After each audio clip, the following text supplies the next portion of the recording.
Radio UNAM es un medio que promueve el diálogo, la diversidad y la libertad de expresión en un marco crítico y respetuoso. Los comentarios expresados a lo largo de su programación reflejan la opinión de quien los emite, mas no de la radiodifusora. Hipócrates 2.0. Nutrición. Bioética. Estrés. Vacunación. Salud. El Programa Universitario de Investigación en Salud y Radio UNAM presentan Hipócrates 2.0. Investigación y vanguardia en salud.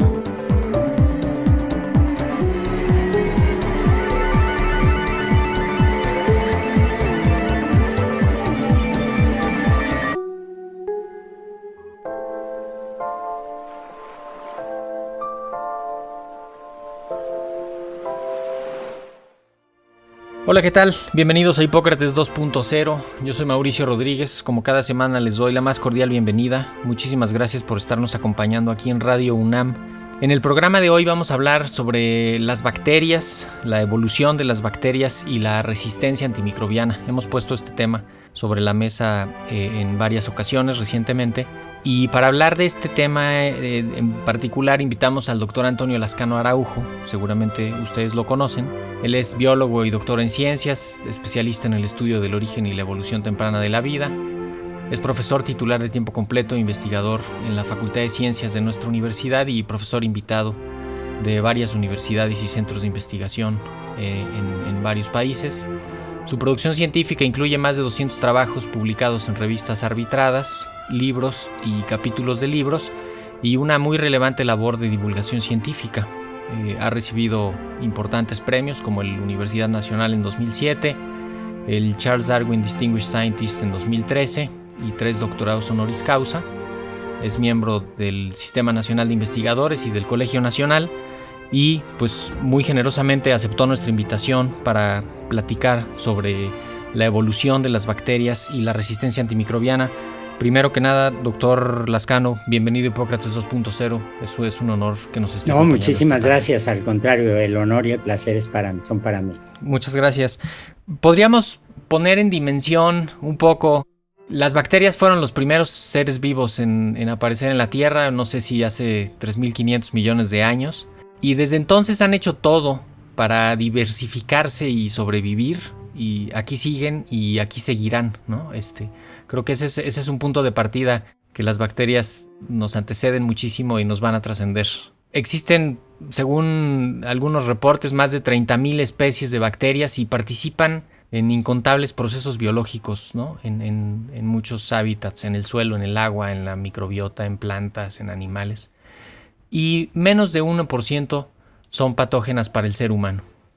Creo que con esta idea nos podemos pues poner cuando menos el marco de referencia de qué hablamos cuando hablamos de las bacterias. Sí, como no, es un resumen muy bueno. Yo agregaría que quienes transformaron el planeta y lo hicieron un sitio único en el sistema solar, y esto habla precisamente de lo que pueden hacer los procariontes, que incluye bacterias y un tipo de microorganismos que tampoco tienen núcleo, que son peculiares, ahora sabemos que muy abundantes, las que llamamos arqueas. En realidad fueron las que cambiaron el planeta, haciéndolo de un planeta sin oxígeno libre a un planeta con una atmósfera única en el sistema solar.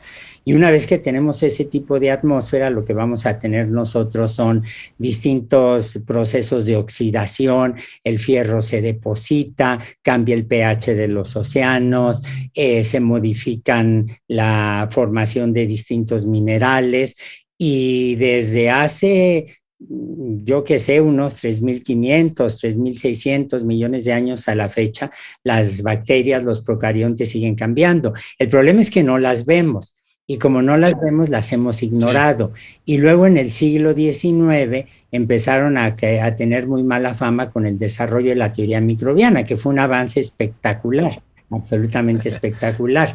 Pero cuando, por ejemplo, le decimos a una niña de 6 años, lávate las manos después de ir al baño, o a un niño de la misma edad, lávate los dientes después de comer, en realidad lo que estamos haciendo es decirle implícitamente las bacterias son organismos que pueden hacer daño, pero sin las bacterias ni ese niño, ni la niña, ni nosotros, ni nadie estaríamos aquí. Sí, y que justamente, pues más bien lo que han desarrollado muy bien es esta capacidad de adaptarse. Y parte de esa adaptación implica resistir. Es un fenómeno natural que ocurre pues desde que iniciaron, ¿no? Es parte de su estar vivos, si no, pues se eliminarían. Pero en los últimos años, el ser humano ha acelerado esta, pues no sé si es esta evolución, pero más bien ha expuesto a las bacterias a sustancias antibióticas y tenemos un número importante, cada vez mayor, de bacterias que resisten la acción de los antibióticos y que nos ponen ante un escenario potencialmente catastrófico. Sí, yo diría, habría que hacer aquí una separación que creo que es muy importante. Si uno se fija en la diversidad de plantas, de animales, de hongos que hay, encuentra una multitud de formas verdaderamente impresionante. En el caso de los animales, por ejemplo, lo mismo podemos encontrar un rinoceronte que un caracol, que un dinosaurio, que un niño y una niña de 7 años. Y encontramos una diversidad de tejidos. Los animales nos caracterizamos, los humanos, por ejemplo, por tejidos nerviosos, óseos, sanguíneos, epidérmicos, la piel, etcétera. La estrategia evolutiva de las bacterias ha sido distinta, porque a pesar de la diversidad de tejidos que tenemos los animales, nuestro metabolismo es el mismo. Respiramos oxígeno, tenemos reacciones oxidantes y tenemos una extraordinaria uniformidad metabólica. De hecho, por eso utilizamos a ratones o a cerdos como animales de laboratorio para probar medicamentos o para ensayar o conocer distintos procesos. La hipófisis de un ratón se parece mucho a la hipófisis de una persona de 50 o de 70 años. En las bacterias la estrategia evolutiva es distinta, aunque hay algunas bacterias donde vemos multicelularidad, pluricelularidad, como por ejemplo en las mixobacterias o en las actinobacterias. En realidad allí la evolución se fue más bien por el lado metabólico y son un poco como adolescentes, se comen lo que sea. Son verdaderamente impresionantes. Estamos acostumbrados a hablar, por ejemplo, de Escherichia coli o de unas cuantas bacterias que son los modelos que trabajamos en el laboratorio, pero la verdad es que no tenemos ni la más remota idea de la diversidad bacteriana. Y en esa diversidad bacteriana, evidentemente, lo que vemos atrás es el proceso de diversificación y de evolución. Ahora, lo que usted ha mencionado es muy importante, porque en realidad los antibióticos que descubrimos casi de una manera accidental, son sustancias que cuando se usan por primera vez por los humanos fueron encontradas como inhibidoras del crecimiento de bacterias. Y hoy en día pensamos que los antibióticos son una suerte de mecanismo de regulación ecológica entre especies, entre poblaciones que están interaccionando. Es decir, los antibióticos pueden servir para que un hongo controle el espacio, no en el sentido volitivo, no lo quiere hacer así, pero la producción de los antibióticos o de los venenos pueden servir para que establezca una relación de equilibrio entre las poblaciones del hongo con las distintas bacterias. Cuando Fleming descubre la penicilina, en realidad lo que hace es darse cuenta que hay todo un mundo en donde las bacterias pueden proveer un mecanismo de defensa contra las infecciones de otras bacterias o de hongos contra bacterias. En un momento en que teníamos la guerra mundial, la Segunda Guerra Mundial, que la gente moría por las infecciones de las heridas, en un momento en el que, por ejemplo, la sífilis, la gonorrea, causaban estragos brutales entre los soldados que pues estaban en campaña, que iban a distintos lugares, en un momento en el que no teníamos todavía unos buenos servicios de potabilización del agua. Entonces, todo Claro, eso los causaba elementos. daños brutales. Ahora, para de una vez decirlo, las estadísticas son aterradoras. El uso y abuso de los antibióticos hace prever que para por ahí del año 2050, en 30 años, no más, en 30 años, Sí. prácticamente ningún antibiótico de los que conocemos ahora va a estar sirviéndonos. Quizá el uso más grave es cuando se han usado para la agroindustria.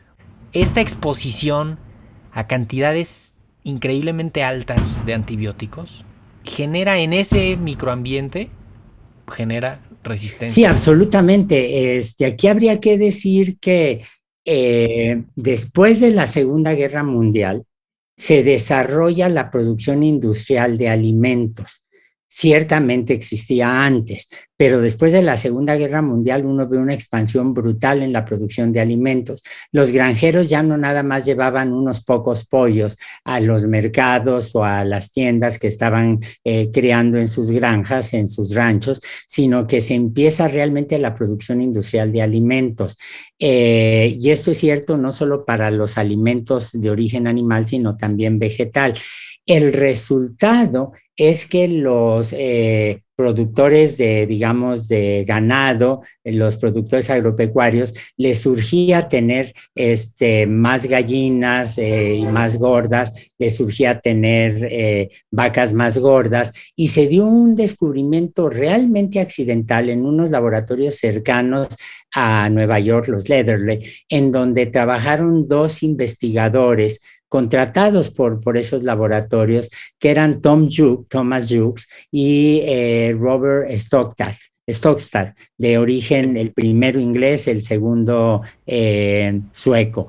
Y se dieron cuenta que al darle antibióticos a los pollos, crecían rápidamente. Se percataron la gente de la zona que los antibióticos que se escapaban de los laboratorios a los arroyos hacían engordar las truchas. Y hay anécdotas que a mí me han contado de, por ejemplo, Tom Jukes recorriendo el basurero de los laboratorios para recoger la cloratetraciclina, que valía su peso en oro, la vendían o la regalaban de una manera brutal. Hay discursos fascinantes de los senadores republicanos, demócratas, que exigían que se les dieran a sus seguidores, eran votos, que les dieran los antibióticos. Y bueno, la verdad de las cosas es que no sabemos del todo, eso hay que decirlo, por qué los antibióticos hacen que el ganado engorde. Uno puede decir, al ojo del amo engorda el ganado, pero también a la presencia de los antibióticos engorda el ganado. Y el resultado es que, por ejemplo, en Estados Unidos, el dato que me sé es de hace unos 5 años, pero no creo que haya cambiado demasiado, el ganado, la producción agropecuaria consume el 70% de los antibióticos. El 30% restante nos los llevamos los humanos. A eso hay que agregar que durante muchos años, durante mucho tiempo, uno podía comprar los antibióticos sin receta. Y el resultado fue, evidentemente, la reacción de las bacterias. Ahí sí las arqueas intervienen menos, pero la reacción de las bacterias adaptándose muy rápidamente con un mecanismo que se encuentra en todos los grupos biológicos, pero las bacterias son las que lo dominan, que es el transporte horizontal de genes. Uno puede ver un camello y una palmera y pensar que están totalmente separados evolutivamente, taxonómicamente, y es cierto. Bueno, entre las bacterias, las barreras taxonómicas son muy fácilmente perturbadas por los genes que viajan a bordo de virus, en plásmidos, o por ejemplo cuando dos bacterias se juntan una con otra, desarrollan un pilo, lo que se llama un pilo, un pelo, el nombre que usamos pili, usamos el nombre en latín, y por allí pueden pasar genes donde pueden ir en plásmidos los genes en DNA que le van a dar a las bacterias resistencia a antibióticos. Porque pensamos en que se lo dan al animal, pero el animal lo va a excretar en las heces, se va a contaminar el agua, se va a contaminar el subsuelo, todo el ciclo del agua va a tener ahí un pedazo de antibióticos y las bacterias se van a ir exponiendo a esas concentraciones subóptimas, que finalmente es como de lo más, el mayor problema. De hecho, Fleming, en su discurso de aceptación del premio Nobel, dijo, pues hay que tener cuidado con el uso de la penicilina, porque si no se usa bien, si no se da suficiente, se puede generar resistencia. En todos lados. Yo creo que el sitio de mayor riesgo está en la producción agropecuaria. Pero en realidad ocurre en todos lados. Mientras nosotros estamos hablando, hay una cantidad de procesos de intercambio de material genético enorme que ocurren. Lynn Margulis, que era una científica destacadísima, una amiga, una colega, una profesora que quiso mucho a México, decía que cuando uno se asoma por un microscopio a ver un cultivo de bacterias, lo que no se da cuenta es que está viendo una orgía desenfrenada de genes que están dando, que están precisamente proveyendo esa resistencia. Y ese intercambio de genes es lo que, ahora el nombre se utiliza un poco menos, pero es el fenómeno de la parasexualidad. Es el equivalente a una forma de sexualidad distinta que se desarrolla en el mundo procarionte.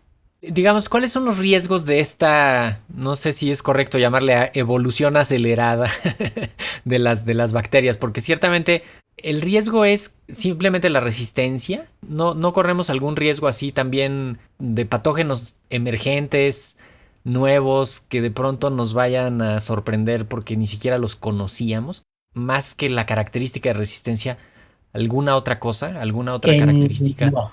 Para causar enfermedad. Esa es una o... pregunta muy interesante y la respuesta es no. Nunca hemos visto, por ejemplo,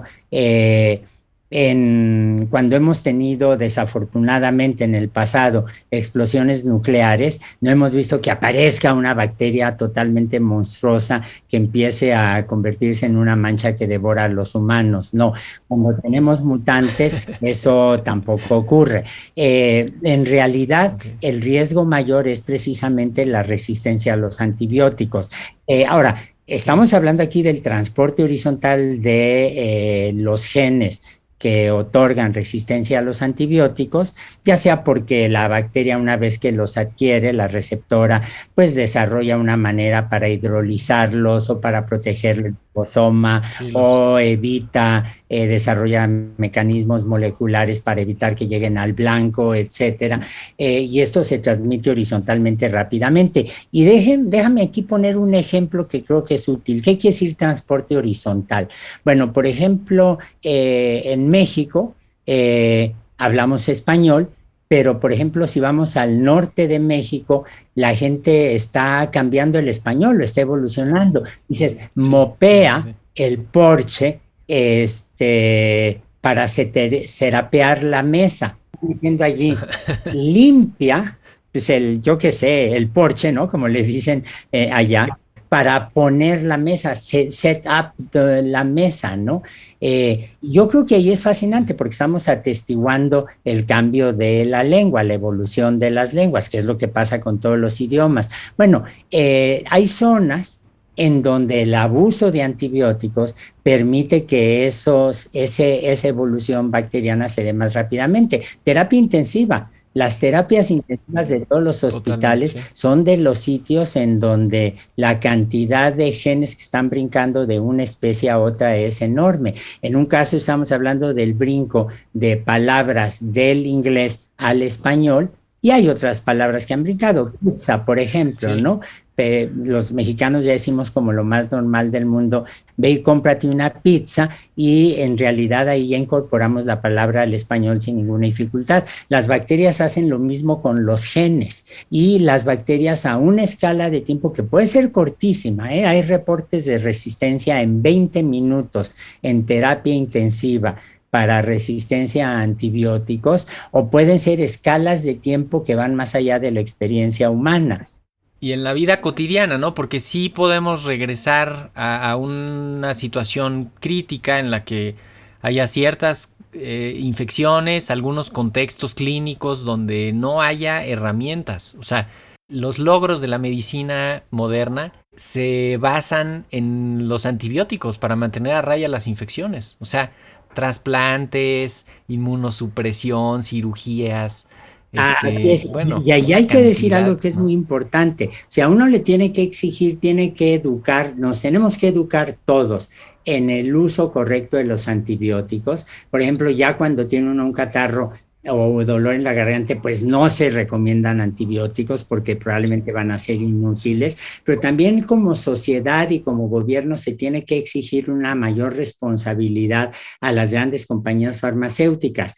Las compañías farmacéuticas han estado venturosamente orientadas hacia la producción de vacunas, de antivirales en estos 2 últimos años, pero yo tengo presente lo que Ada Jonath, una colega muy querida, una amiga del laboratorio, una amiga personal, que recibió el premio Nobel en el 2009 por su trabajo sobre el ribosoma, que es el sitio donde se sintetizan las proteínas.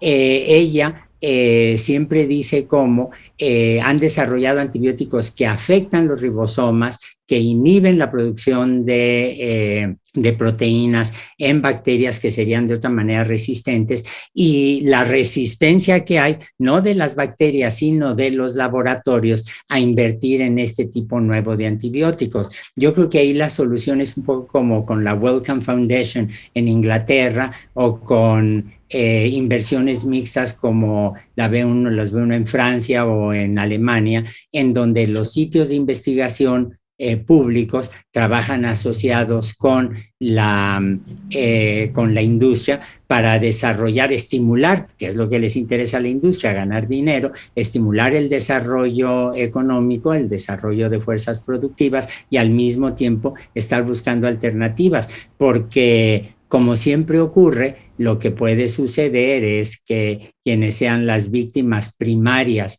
de la falta de antibióticos eficaces sean los sectores más desprotegidos de la sociedad.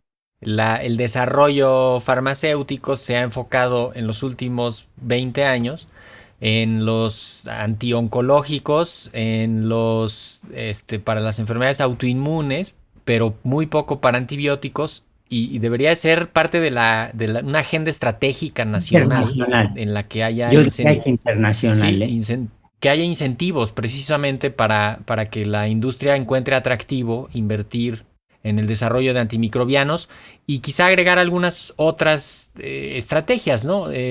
Bueno, desde luego promover buenas prácticas, disminuir el consumo de productos de la agroindustria, porque pues eso también provoca que se use mucho antibiótico en eso, regular el uso de los antimicrobianos en la agroindustria. Y una idea que usted la ha traído mucho en un par de conferencias que yo he escuchado, del cobre. Sí. Podríamos también echar mano del cobre en algunos puntos específicos y sí estratégicos para romper. Alguna vez los picaportes de las puertas eran de cobre para que estuvieran limpios.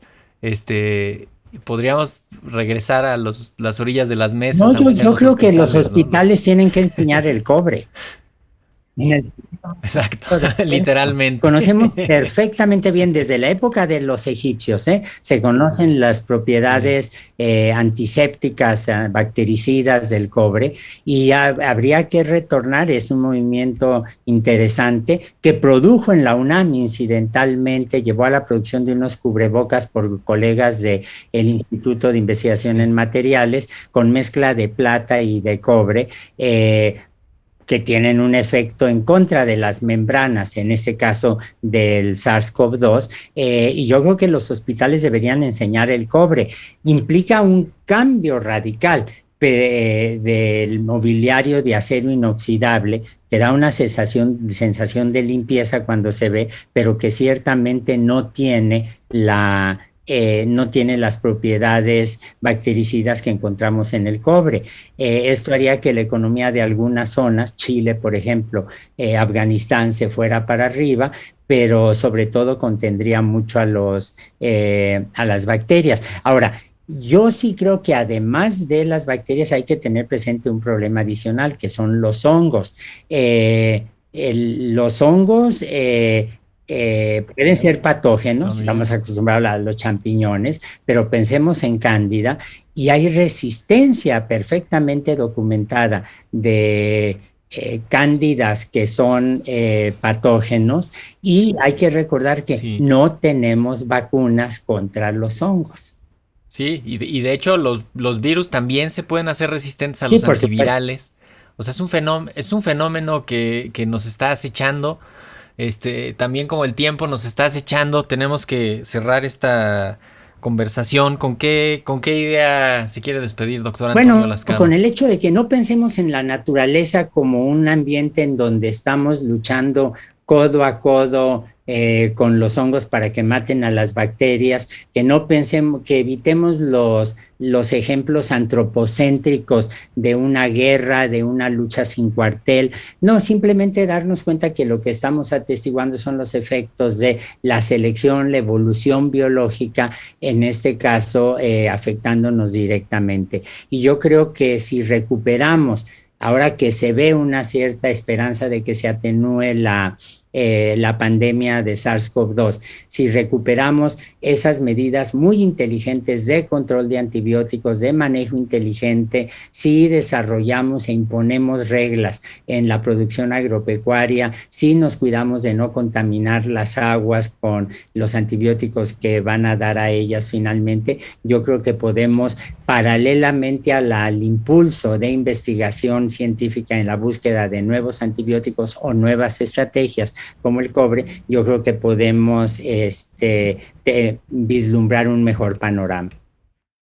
Perfecto. Pues con esa idea nos vamos. Prevenir infecciones, promover buenas prácticas y asumir que esto es un continuo, que no se va a detener, sino que tenemos más bien también que nosotros adaptarnos y seguir avanzando con este fenómeno que ahí va a estar y seguramente nos va a trascender.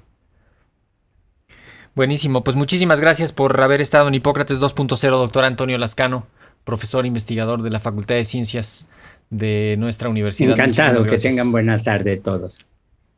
Pues con estas ideas nos vamos, esperamos que les hayamos generado inquietud y asombro, seguramente con el doctor Antonio Lascano siempre hay asombro y hay gusto por el saber. Esperamos que les haya gustado el programa y que nos acompañen la próxima semana con un programa más aquí en Hipócrates 2.0. Yo soy Mauricio Rodríguez y quédense en sintonía de Radio UNAM. Hasta la próxima. Muchísimas gracias por su atención. Agradecemos al Dr. Samuel Ponce de León, coordinador del Programa Universitario de Investigación en Salud y coordinador académico de esta serie.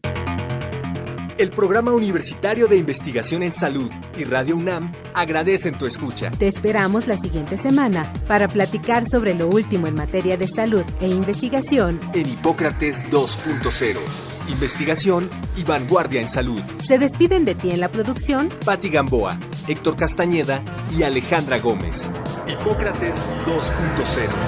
Radio UNAM. Experiencia sonora.